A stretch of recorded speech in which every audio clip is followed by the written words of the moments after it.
विचार करते ही थे, शिष्यों के साथ विचरते थे, जैसी भी जो व्यवस्था रही थी उसके अनुसार। कुछ ऐसा दुर्योग बना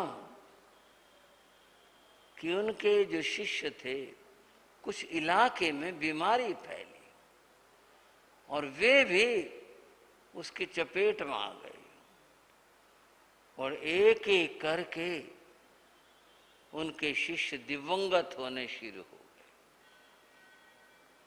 और इतना बुरा समय दुर्योग आया बना, उनके 99 शिष्य काल कर गए। अब बात सुने आषाढ़ भूति की। आषाढ़ भूति आचार्य ने बड़ा धैर्य रखा। जब भी देखा भाई ये शिष्य अब बहुत रुग्ण अवस्था में है और अब इसका अंतिम समय समीप है, उसको वे बोध देते, शरीर की नश्वरता बताते, संसार के इन सब योगों को वियोग में होना बदलना बताते, संथारा कराते, बड़े उसके संभाव बने रहें ऐसी बातें बताते और फिर संथारा करवाकर वे उसको धर्म सुनाते, उसका शरीर पूरा हो जाता। इस बीच एक और भी बात होती। आचार्य आषाढ़ भूति उस शिष्य को जिसको भी संथारा करवाते, वो उसके कहते, देख भाई वैसे ही साधु की गति देवलोक की है, और मुक्ति की बात तो जब चौथे आरे की थी तो, और जो संथारा करके जाए उसकी तो बात ही बहुत बड़ी है। मैं ये विश्वास करता हूं तेरी धर्म भावनाओं से, त्याग भावना से, कि तू देवलोक में जाएगा। गुरु जी जो आपकी कृपा होगी, वो वहां से आ करके एक बार मुझे दर्शन भी देना और ये भी बताना मेरा आयुष कर्म कितना है, ताकि मैं भी समय आने पर संथारा समाधि ग्रहण कर सकूं। अब वो हां भर देते। अच्छा गुरु जी, देवलोक होने के बाद 99 शिष्य चले गए, उन्होंने सबको ये कहा पर आया कोई नहीं। वहां से देवलोक में तो गए, यहां कोई नहीं आया कि भाई गुरुजी मैं अमुक देवलोक में हूं और ऐसा है, धर्म में जो बताया वो बिल्कुल सत्य है, ठीक है, आपका इतना समय है, तो कोई नहीं आया। ये बात उनके मन में खटकती रहती। ऐसा और दुर्योग बना, उनका 100वां अंतिम शिष्य एक छोटी उम्र का साधु था, वो भी बीमार हो गया। उस दिन उनकी आंखें गीली हो गई।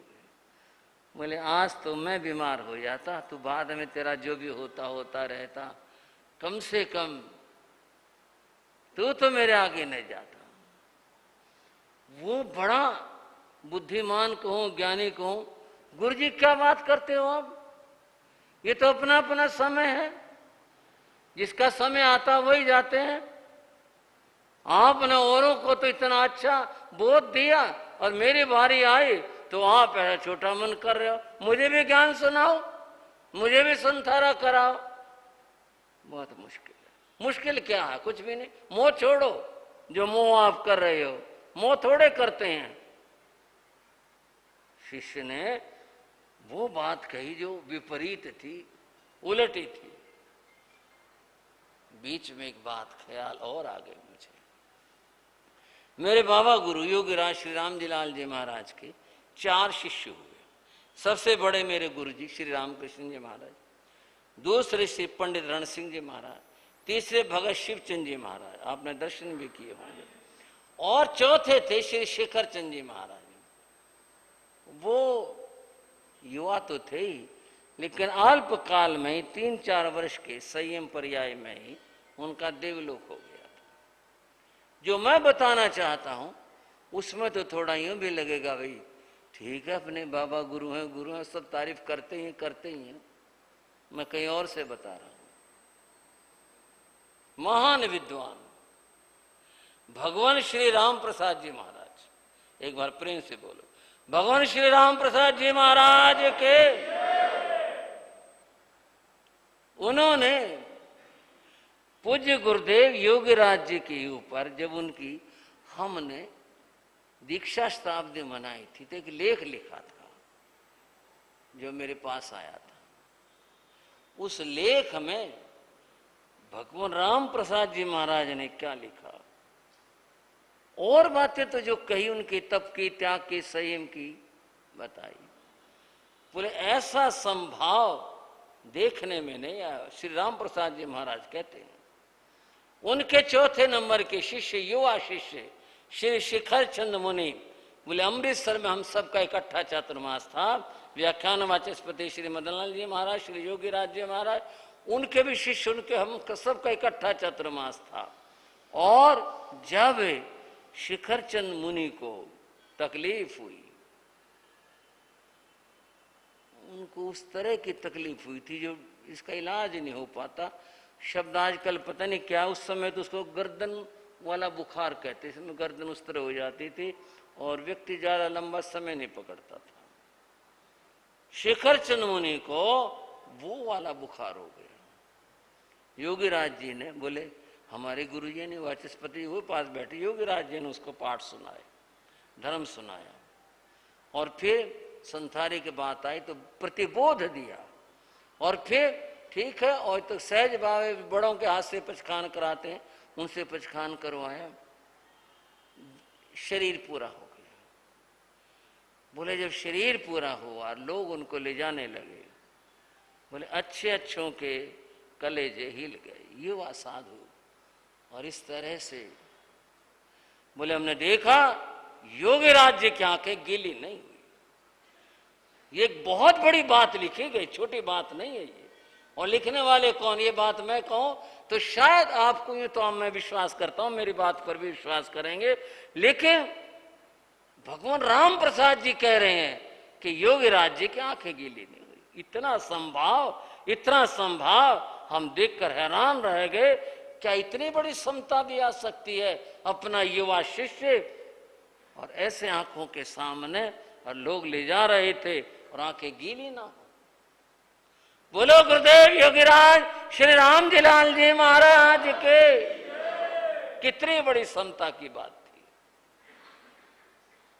आषाढ़ भूति का सबसे छोटा शिष्य और नंबर की दृष्टि से 100वां शिष्य, और उसको भी संथारे की बात आ गई। मन पर पत्थर रख के संथारा करा दिया, और संथारा करा के बोले उस मुनि को, मुनि देख तेरे 99 गुरु भाई, उनको मैंने संथारा करवाया, और वो देखो हमारे धर्मशास्त्र अनुसार देवलोक में गए होंगे, पर एक नहीं आया आज तक मेरे को बताने को, कहने को। मैं तेरे से उम्मीद करता हूं, तो मेरा बहुत प्रिय है, कम से कम तू तो लौट कर आना, तू तो मुझे बताना। और उस मुनि ने कहा गुरुजी ठीक है, मैं आऊंगा। शरीर शांत हो गया, जो कुछ था हो गया। गुरु ने 3 दिन इंतजार देखी। चलो भाई आज गया है, आज वहां देव जन्म हुआ होगा, आज आएगा, कल आएगा। 3 दिन इंतजार देखी, कोई नहीं आया। सब झूठ है, सब यूं ही रच रखा है। अगर सच होता, इससे ज्यादा और क्या, 100 चेले, सबको मैंने कहा, एक को भी नहीं दिमाग में आई, एक को भी नहीं मेरे प्रति ख्याल आया, और वचन देकर, और एक भी नहीं आया। कोई देवलोक नहीं, कोई कुछ नहीं है, ये आत्मा भी कुछ नहीं, कुछ नहीं। अगर होती कुछ तो ख्याल होता, किसी को जरा सा भी ध्यान नहीं। बेकार अपनी जिंदगी खराब करी और इनके सबके जिंदगी खराब करी। क्या फायदा हुआ साधु बनने का? कोई फायदा नहीं। मैं भी मर जाऊंगा एक दिन ऐसे ही, किसके देवलोक है, किसके और बातें, क्या प्रलोक, कुछ नहीं। मन विद्रोही हो गया। समाज ने कहा महाराज भाई मैं कहीं जा रहा हूं, कह के चल दिए। कहां जा रहे हैं? कोई जा रहा हूं मैं तो। चल दिए। कहां के लिए चल दिए? गृहस्थ में लौटूंगा, मैं नहीं रहता यहां। जो बची जिंदगी है वो तो अपने कम से सुख से जिए, क्यों खामखाई में यहां दुखी बने। है ही नहीं कुछ होता, वो कम से कम वो तो आ जाता, छोटे वाला तो आता, आया ही नहीं कोई, कुछ बेकार है। जा रहे थे अकेले, मन में बड़ा कुछ ऊहा-पोह था। जाकर के क्या करना, कैसे करना, सब कुछ यही सब विचार थे। उस छोटे मुनि ने देवलोक में जन्म लिया और उन्होंने भी देवलोक में, परंतु बस आंखें हैं तो जहान है, दुनिया यूं कहती है। आंखें हैं, जहान है, सामने है सब कुछ, प्रेम भी, प्यार भी, अपनापन भी, और ओझल हुए सब खत्म। बाकी तो सब लग गए देवलोक के सुखों में। वहां जहां कहीं भी उनको क्या करना था। रही बात छोटे मुनि के जो देवलोक में गया, उसे याद आया मैं गुरु से वादा करके आया था, चलो गुरु के पास चलते हैं। उसने उपयोग लगा, देखा गुरु तो जा रहे हैं, बाना वाना छोड़ छाड़ करके सोच, अभी छोड़ा नहीं है, विचार यही है, और बस अब नहीं रहना, साधु नहीं रहना, क्या रखा है इनमें, सब बेकार है, सब झूठ है।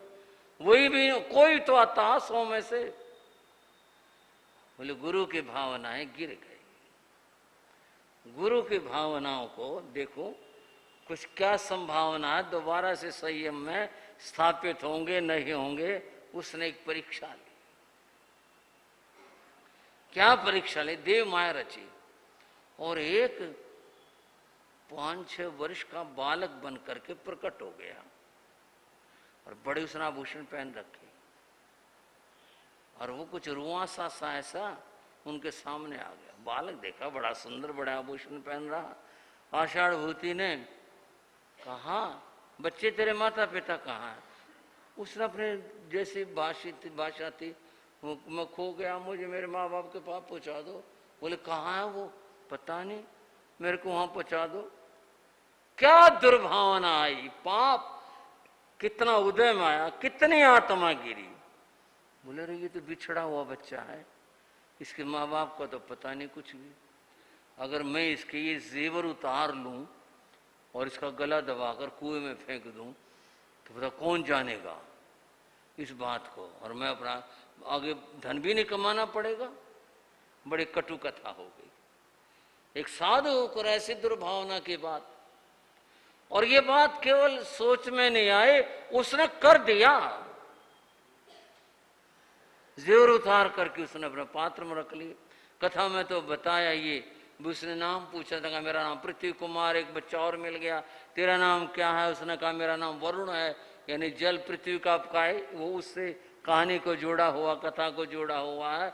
और इस तरह से उसे ये 6 बच्चे मिले, और उसने सबके सब, उसके पास ढेर आभूषण हो गए, सब पात्र में रख लिए, दबा लिए, और फटाफट को तो निकल जा, कहीं ऐसा ना हो कोई आ जाए। पर देव माया थी। एक जगह बहुत सारा आदमी औरतें मिले, रो रहे थे कुछ और आदमी को ढूंढते फिर रहे थे। बोले महाराज आप इधर से आए हो, हमारे बच्चे खो गए, वो आपने देखे कहीं? बोले ना भाई मेरा तो कोई काम नहीं। झूठ भी बोल दिया, मैं तो, मुझे तो कोई नहीं मिला इधर, मैं तो बच के आया। ये जंगल में तो शेर भी बहुत है, मैं तो बड़ी मुश्किल से बच कर के आया। और डर पैदा कर दिया भाई शेरों ने उठा लिया होगा, पर थारे देव माया थे वो तो। बोले भाई अब देखो जो कुछ हुआ। बोले महाराज दुर्लभ दर्शन हुए हैं, कुछ आर पानी ले लो। ना भाई ना, आर पानी लेना। आर पानी के पात्र में तो क्या रखे थे? हाँ जी, आर पानी कहाँ से ले ले? बोले ना भाई ना, मेरे को कुछ नहीं लेना, मैं तो जा रहा हूं, मैंने तो व्रत कर रखा है। बोले महाराज पानी तो ले लो, कुछ तो ले लो, ऐसा ना करो। बोले नहीं भाई मेरे को जाने दो। देव माया थी, रास्ता रोक लिया। बोले ना ये कुछ तो लेना पड़ेगा। उसके झोले खोल दे, और ढेर सारे गले के फलाने झिमके आभूषण। बोलो रे ये तो हमारे बच्चों के हैं। कथा में बताया उस समय आषाढ़ भूति ने कहा इतने बड़े अपमान से अच्छा मैं मर जाता, उन बच्चों की जगह मैं मर जाता, बताओ क्या इज्जत रहेगी। पश्चाताप, भय और इस बात से उसकी आंखों में आंसू आ गए। बोले बहुत बहुत अपमान हुआ, बहुत अपमान हुआ। लोग कहे जा रहे थे ये कहां से लाए तुम, ये कहां से आभूषण आए, उससे बोल ना निकले। तब वो देव प्रकट हुआ और सामने आके बोला, बोले गुरुजी पहचाना? बोले रे तू? बोले हाँ जी, आपने कहा था ना कि दर्शन देना, दर्शन करना, मैं आ गया हूं। बोले तो पहले आ जाता तो इतना झगड़ा क्यों होता, मेरी इतनी बेइज्जती क्यों होती? बोले हुआ कुछ नहीं है, सब माया थी, देव माया थी, अपने आलोचना करो। उन्होंने अपने आलोचना करी, दंड प्रायश्चित का विधान पूरा किया और कहा भाई मेरे से ये जो विचिंतन हुआ गलत हुआ। इस तरह से फिर अपने साधुता में स्थित हो जाते हैं। आषाढ़ भूति की कथा में बताया, उस शिष्य ने अपने गुरु को संयम से पतित होते को रोक लिया। ये गुरु का शिष्य पर उपकार होता है। यहां शिष्य का गुरु के ऊपर क्या हुआ, उपकार हुआ। अब यहां उपकार शब्द का प्रयोग नहीं करके हम उऋण होने की बात कर रहे थे। जो शिष्य अपने गुरु का संयम में साथ देता है वह शिष्य अपने गुरु के ऋण से उऋण होता है। ऐसी अद्भुत चर्चा ये भगवती सूत्र की है, जिसमें कि दुष्प्रतिकार कितना मुश्किल होता है, किन किन के प्रसंग में होता है। माता पिता, भर्ता और धर्माचार्य, इनकी कई दिनों से मैं आपको धर्म चर्चा सुना रहा था। अब आगे और चर्चाएं यथा समय यथा प्रसंग। आज की चर्चा को विराम देता हूं।